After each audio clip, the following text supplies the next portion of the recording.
What's going on? What's going on? About to sit up here and check out this story. I love stories. I honestly do. I get really attracted to books.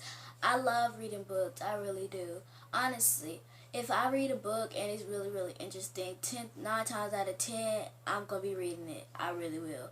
I'll read a book like 2 or 3 times before I decide to pick another one. We finna see what this story got popping. Drop me a comment, let me know what you think. Let's get it. Amanda, Yes. you're homeless here in Seattle. Yes. Tell me about it. Seattle's beautiful.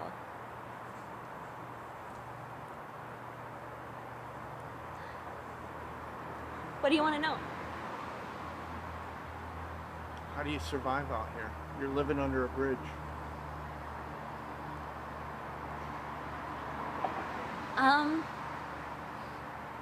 I try to remember that for as many negatives there are, that there must be that many positives.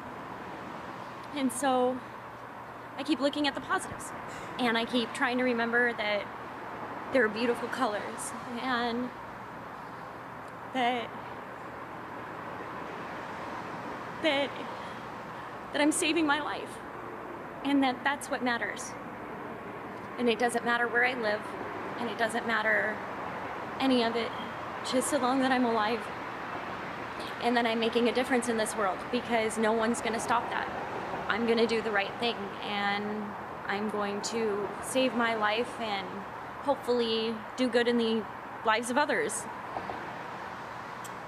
You remain positive even though you're going to the bathroom outside. Yeah, it's like camping. But you keep telling yourself that. You have to. You have to.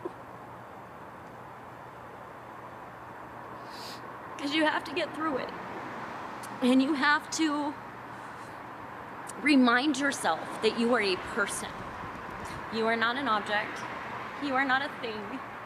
And it doesn't matter who threw you away. And it doesn't matter how you were treated in the past. You are worthy of getting through this. And so you have to be positive, and you have to love yourself, because no one's coming to save you. You got to do this. And that's the only way to do it, is if you've got to be a Disney princess to do it, be a Disney princess. That's my advice. Be a Disney princess to get through homelessness. Do whatever you got to do. If you've got to pretend to be a pirate, if you've got to pretend to be a traveler, if you've got to pretend that all of it is something that you want desperately, do it. However you've got to do this to get through To escape the reality. Yes. Which is why a lot of people use drugs. Well, Escape gosh. this pain. Can you imagine? Okay, I complain a lot about addiction. And I complain about them letting people flailing out, they don't treat it. And so we have to be around it, those of us who are not on it. I complain a lot about that. But I also, on the other hand, understand, for example, I have a list of conditions. If I was not able to do what I do, and I had to sleep on a cold sidewalk, and had nothing to temper the cold or the pain or any of it, yeah, I can see grabbing something to get through it. The pain would be unbelievable.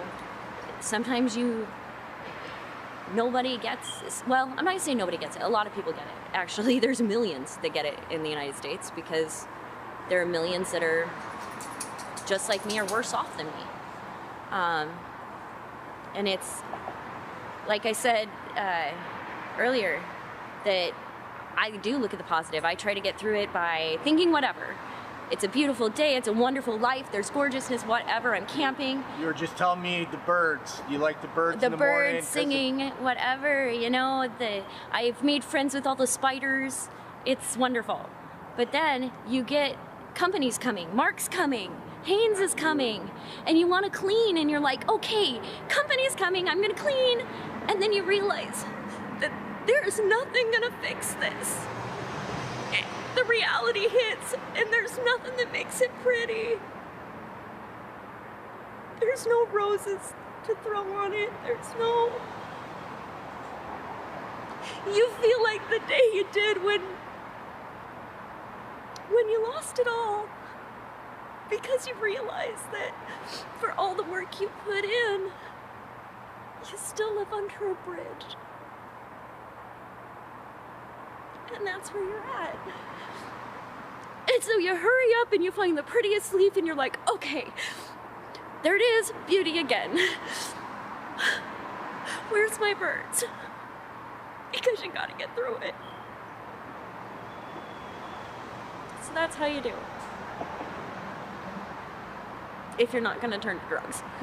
So now we just met in person. In person, yeah. We've known each other online. Yeah? You actually reached out to me with a photo of your morning cup of coffee saying good morning. And then we run an online support group for homeless people and you became part of that. Uh-huh. Now you're an admin in the group. And then you're part of this Hanes campaign. Yeah. Where millions of people have seen you washed your hair Oh, really? in the cold. Well, you've seen your story Yeah. and seen how you live out here, but also saw your positive attitude. Yeah.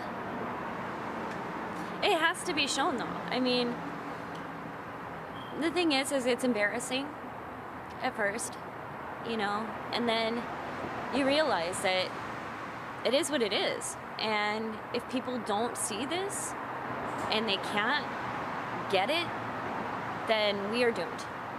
We're doomed to repeat our mistakes. And people can push blame and say it's this buddy's fault and somebody's fault and everybody's fault and whose fault is it? But in the end, it is what it is. It needs to be fixed. So really, blame is pointless. We just need to end homelessness. Yes. Forget the games. Yeah. Forget the bureaucracy. Because that's it. It's over. And here's the thing: it won't ever be solved if we keep talking about it. All there's going to be is talk, and people are dying right now.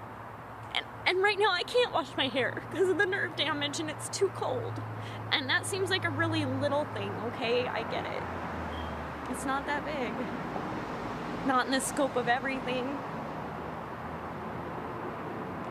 But it's kind of big to me sometimes. It is big. So I have learned,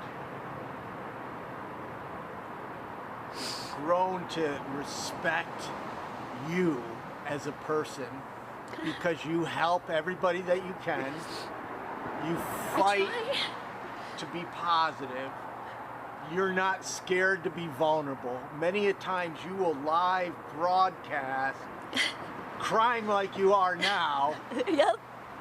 The challenges that you're going through, and I think more people need to see that to see That's you. exactly it, authenticity. Because the thing is I realized, because at first when I was vlogging, I was just like, always waiting until I was happy and able to communicate everything in a positive way. But I was in that, even though I felt, I'm completely honest, it was misleading to some people. They were taking it as, look at this. I wasn't giving the whole story.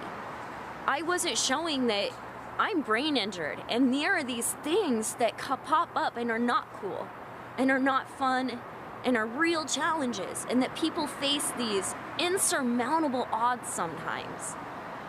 And that we get these questions like, why don't you? Why don't you do this? Why don't you do that? Why don't? And so we need to start answering some of this, you know? I think as a homeless community, a lot of times we push that away and we're like, well, you just don't understand. Okay, well, let's help. And that's where I wanted to be, is a bridge, I guess, because I lived the other life as well.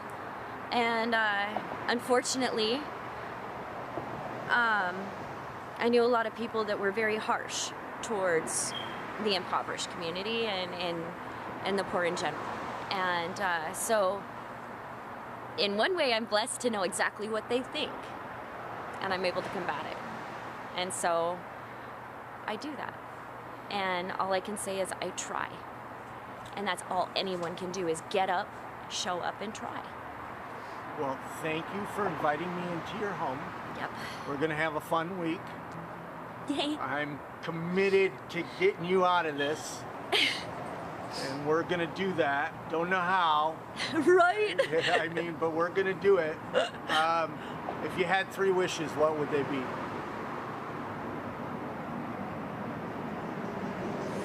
Three wishes.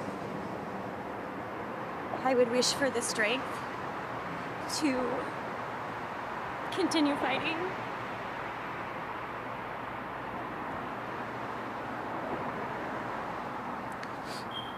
I would wish that others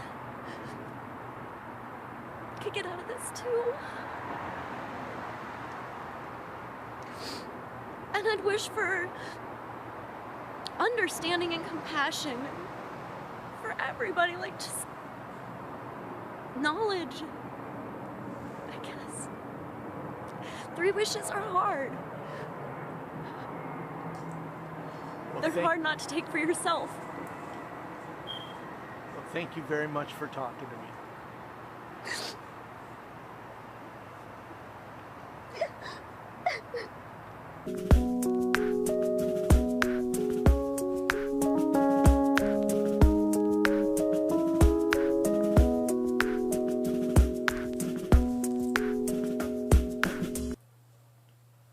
I enjoyed that. I really did. Honestly, it was hard for me to hold myself together.